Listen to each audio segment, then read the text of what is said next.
এখান থেকে অবৈধভাবে বালু উত্তোলন করা হচ্ছে এবং আমাদের এলাকার কৃষি আবাদি জমিগুলো ধসে পড়ছে এবং এলাকার নদীর পাড়গুলো দ্রুত ভেঙে যাচ্ছে এবং আমাদের নদীর পাড়ে স্কুলগুলো দ্রুতভাবে ভেঙে যাচ্ছে এবং এই স্কুলগুলো যদি দ্রুতভাবে ভেঙে যায় তাহলে আমাদের শিক্ষা দীক্ষা অনেক নষ্ট হয়ে যাবে। তাই আমরা জানাচ্ছি প্রশাসন যাতে খুব দ্রুত এই অবৈধ বালু কাটা বন্ধ করেন। ঠিক আছে, আমাদের স্কুলটা নদীর পাড়ে, এই অবৈধ মাটি যদি আমাদের নদী থেকে কাটতে হয় তাহলে আমাদের স্কুলটা ধসে পড়বে।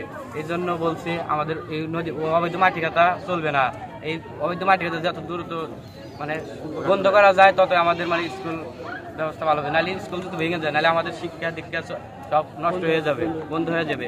এই জন্য আমরা প্রশাসনকে বলছি যে এই মাটি কাটা দ্রুত বন্ধ করেন।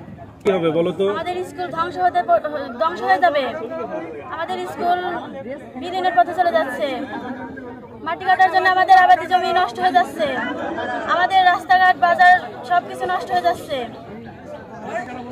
মাটি কাটা বন্ধ করতে হবে, এভাবে মাটি কাটলে আমাদের অনেক কিছু নষ্ট হয়ে যাবে। এই বলুক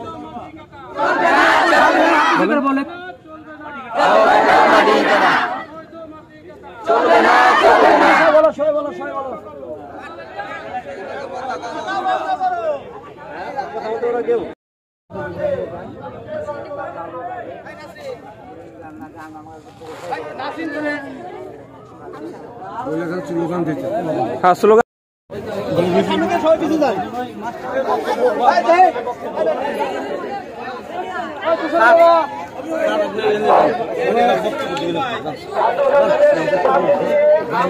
শিখে আছে না গোলা বানা তো বলবো সামনে দিয়ে আমরা যারা এলাকায় অভিভাবক আছি সকলে যেন ছাত্রদেরকে সামনে দিয়ে